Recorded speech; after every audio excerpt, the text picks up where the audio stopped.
Hi there from Consensus. We're sitting down for another special interview. I'm with Jordan Jefferson. He's the founder and CEO of DogeOS. Jordan, take me back to the beginning. It's the first time we've finally met in person. You've been in this industry for a very long time, I think since 2011, so probably an OG Bitcoiner. Tell me about the TLDR of the story. Definitely. Definitely OG Bitcoiner. There was really no industry or other coin back then, so you had to be. Bit of a long story, but I'll give the abridged version. I was in university. I had built a business years earlier in high school, and some guy reached out to me and he said, "Hey, did you build that?" And I was like, "Yeah." He's like, "Look, I'm thinking to do the same thing, but with Bitcoin." And I'm like, "Okay." I'm Googling, what's Bitcoin? And he introduced me to it, kind of sold me on the idea, and I thought, you know what? This is pretty interesting. Long story short, dropped out of university to go build this Bitcoin startup. It was basically a rewards platform for earning Bitcoin. So early Bitcoin days, Bitcoin was under $10 at the time. And it was just a way for people to earn Bitcoin, whether it was doing surveys, cashback for online shopping, different offers and stuff. Very successful at the time, just organically. And when I think about the number of users we had and the growth, it's crazy for how early it was and how no marketing money was spent or anything like that. So kind of a cool entry into the space. Paid out, what's now probably tens of millions, $100 million worth of Bitcoin, because you could do a survey and earn half a Bitcoin back then in 10 minutes. So it's pretty cool, and I hope I made a lot of people, Bitcoin millionaires.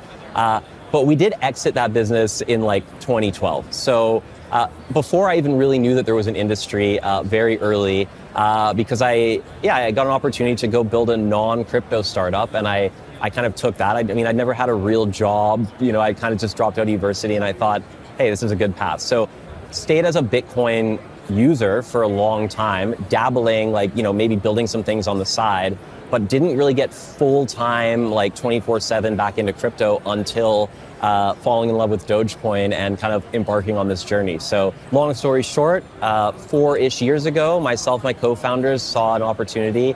Dogecoin is the biggest thing ever. There's 10 million plus holders around the world. Why is no one building anything for them? We just thought there could be an opportunity here. Maybe it's an underserved community. Maybe they are hungry for stuff and no one's doing it. Let's just build something and see. We looked, what can we build? We're there is no just sweet Dogecoin wallet. There is no, you go to the app store, you search Dogecoin, there's nothing there. Dogecoin onboards normies all the time. They don't even really know what a wallet is. They definitely don't know how to pick a wallet or that you need a wallet. They kind of go and search Dogecoin, okay? So we're let's build a simple, cool, fun, awesome mobile Dogecoin wallet, see if the community likes it. Just two of us coded this thing, spent 3-4 months, launched it on the App Store, tweeted hello world, we made a Dogecoin wallet, does anyone like this? And immediately the community went crazy. Oh my God, serious guys are coming to build something fun in the Doge space. We love this. It's free, it's self-custody, it checks all the boxes. And that sort of, I'll pause because now I'm getting too far into the story, but that sort of started the Dogecoin journey 4 years ago. And yeah, now it's been a crazy ride, and here we are kind of, taking the vision to the next level. So I'll tell you my quick Dogecoin story. Yes, please. Everyone has one. I've been in the industry since 2017, and when I started working for Cointelegraph at the time, I was mainly writing features on Bitcoin and Ethereum, and I did that for a very long time. Fast forward to about 2021, I started working at SuperSport, which is the ESPN of South Africa.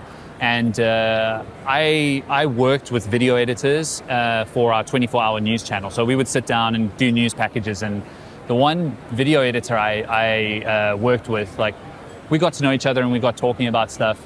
And he's from a rural area in South Africa. And I can't remember how it came up, but we started kind of talking about side hustles and what we were doing. He was running a construction business on the side. And then I told him, I'm oh, I do some freelance work for Cointelegraph, and I write about crypto. And he's like, no way, man. He's like, do you know what Dogecoin is? And I was like, I knew what Doge was. And he's like, man, I can't remember what it was. It was 50,000 Rand. So let's just say $2,500. He put it in and he made $1 million off Dogecoin, So he completely changed his life off Dogecoin. And there's so many stories about Dogecoin in the industry, and it is the original sort of meme coin.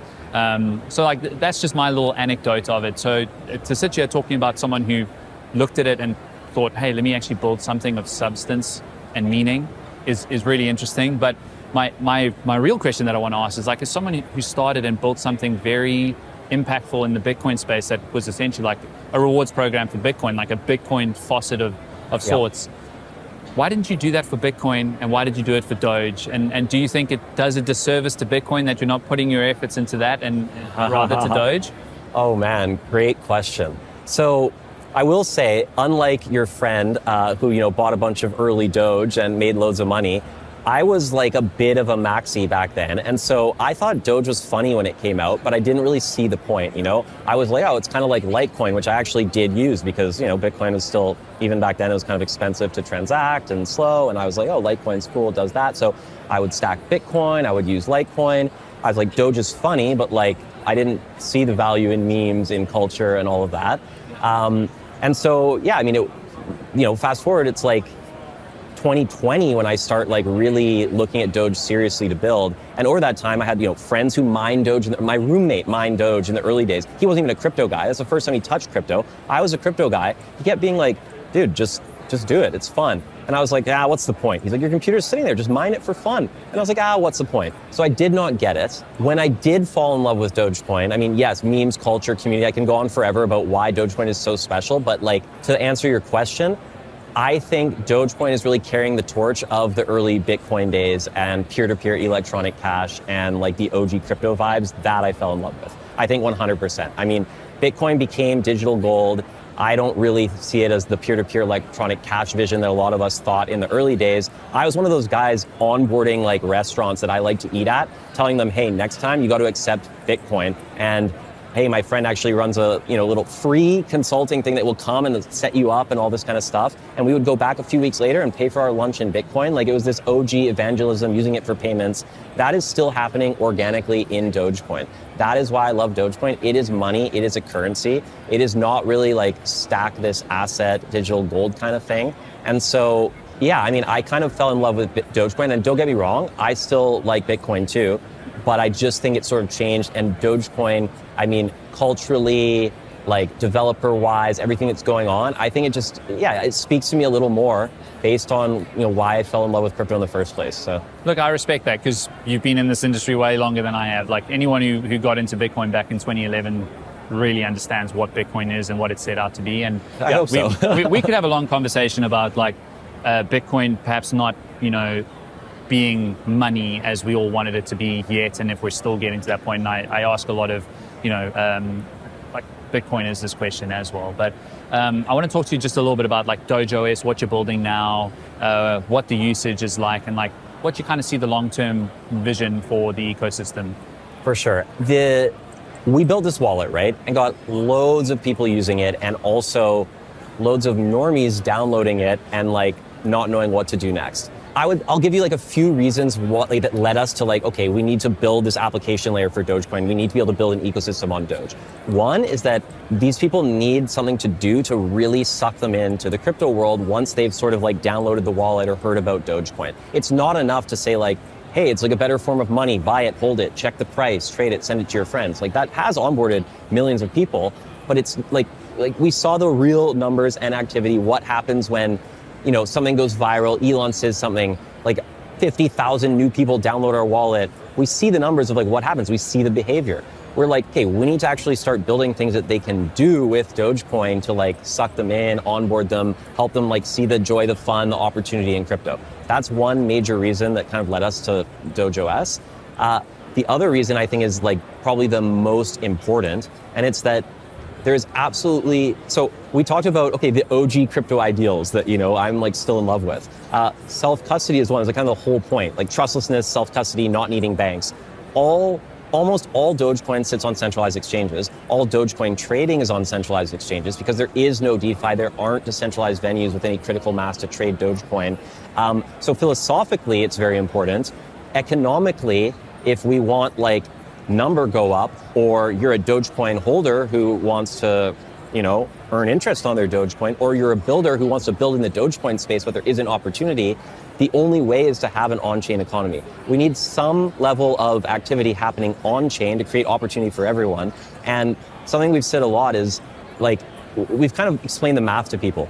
If you look at the billions and billions and billions of dollars that like a few centralized exchanges make just on Dogecoin trading fees, and you see that none of us, not a holder, not a builder, are capturing any of that value. And you look at Ethereum, Solana, etc., where there's billions or hundreds of billions of on-chain volume. That means if you hold an asset, you can just provide liquidity and earn something. If you're a builder, you can participate. Like Dogecoin, we call it the people's currency. All of the value is being captured not by the people right now, and there's limited opportunity for the people. I mean, there's endless people in the Doge world who want to work in Dogecoin, build in Dogecoin, do something, but without this kind of on-chain economy, it's hard. So, I mean, yeah, I don't know, I said 3 points, but maybe that's enough. That's sort of the vision behind DogeOS. We need an on-chain economy on Dogecoin. Dogecoin is this massive global brand with tens of millions of holders.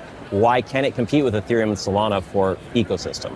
I think it will very soon. That's what we're doing. And I think if you, look back at this interview in probably even a year, you're gonna be like, oh wow, like Dogecoin is in the conversation now. Well, this has been floating around like on my radar for quite a long time. And I met TJ Miller last year, and he was also kind of like, bro, you got to do an interview about Doge and DogeOS. And like, I'm glad we're finally doing it. I want to talk to you about like the Elon effect. Like, why do you think Elon likes Doge? And how lucky is it to have someone with that much like social influence every now and then? I think it's been quite a long time since he actually tweeted about Doge, but he did quite recently, a lot. But there was a big lull. Yeah.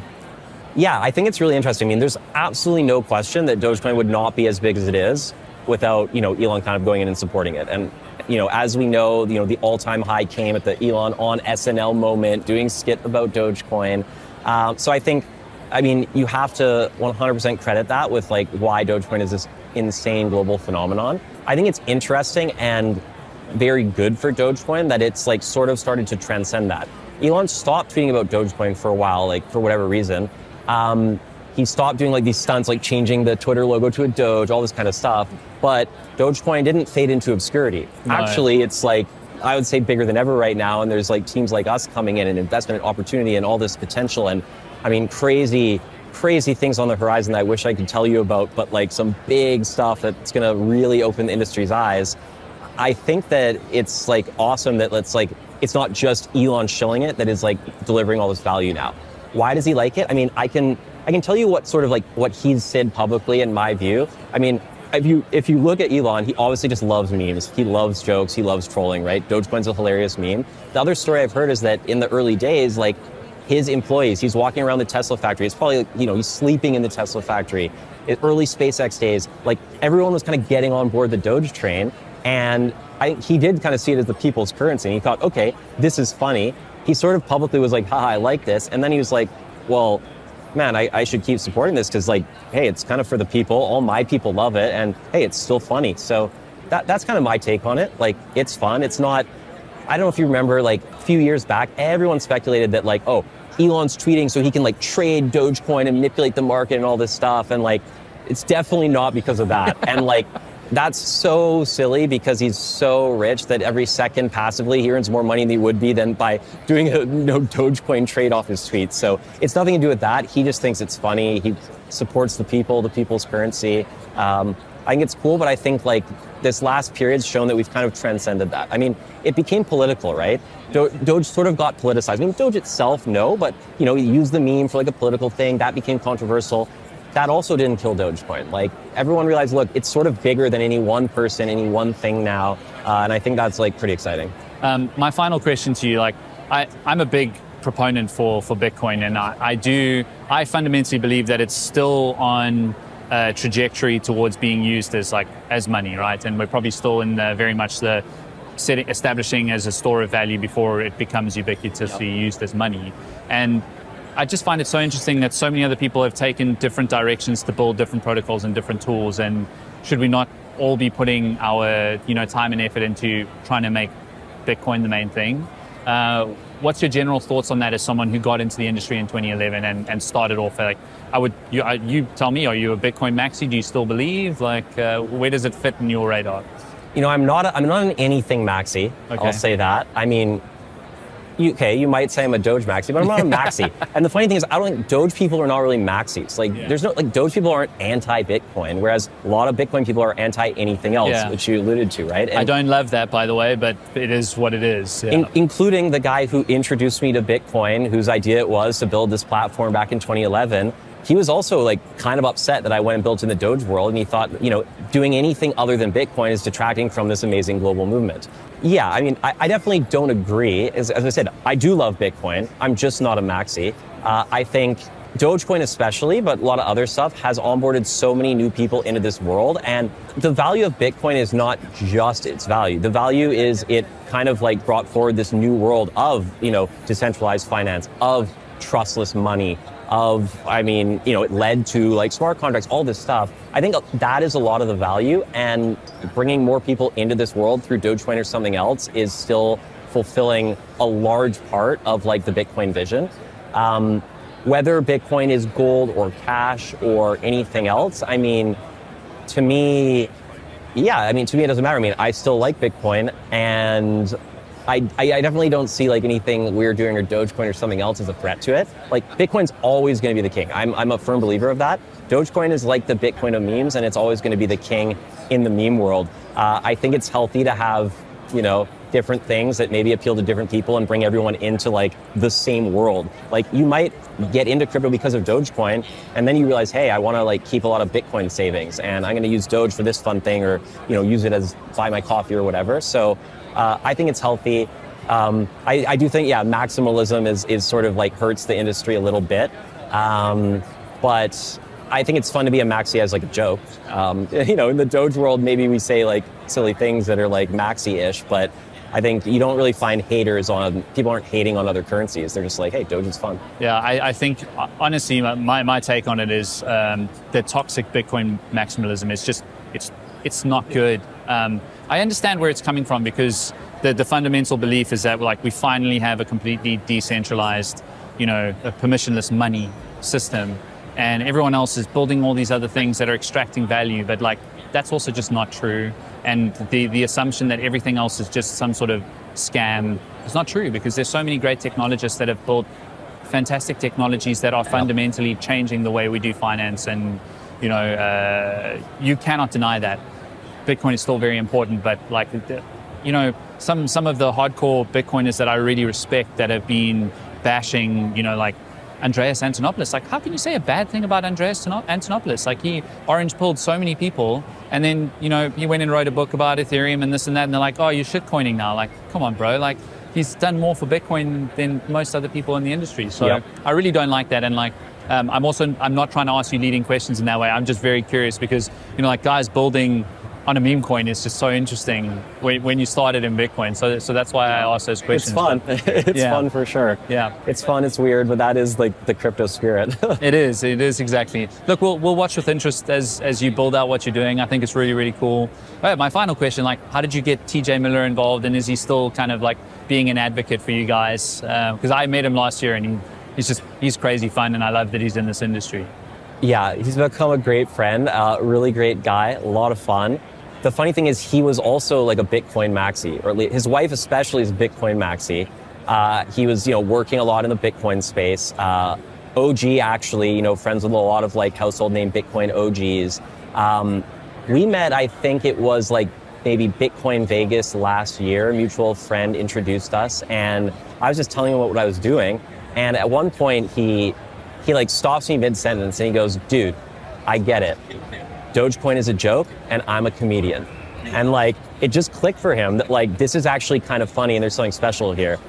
He also said something funny to me, which was like, something like, when you started talking, I thought, oh God, this guy could really be an asshole. But then I realized that you actually get the joke, and that you weren't an asshole, and then I got kind of intrigued. And so, like, I guess I basically Doge pilled him, and then he just realized, oh, this is kind of like on brand for me. This is fun. This is cool.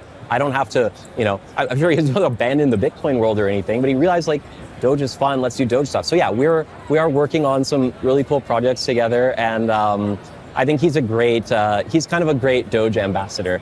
He's sort of like, in a way, I see him as kind of like the human embodying the Doge spirit. He is, yeah, definitely. Like, kind of goofy, kind of funny, wholesome. So yeah, a lot of fun. I think an asset to the community. And like, just kind of accidentally Doge pilled him. I wasn't trying to show him. It was just like, this is what I do, Dogecoin. He was like, oh, interesting. Yeah, because he messaged me about it afterwards, and I was like, what is going on here? And now here I am a year later in conversation with you. But it's been fascinating to chat to you. We'll watch with interest as you build this out, and hopefully it's something special. But it's a great Thank pleasure, you so Jordan. much. Appreciate it. Thank you. This was Thank fun. you.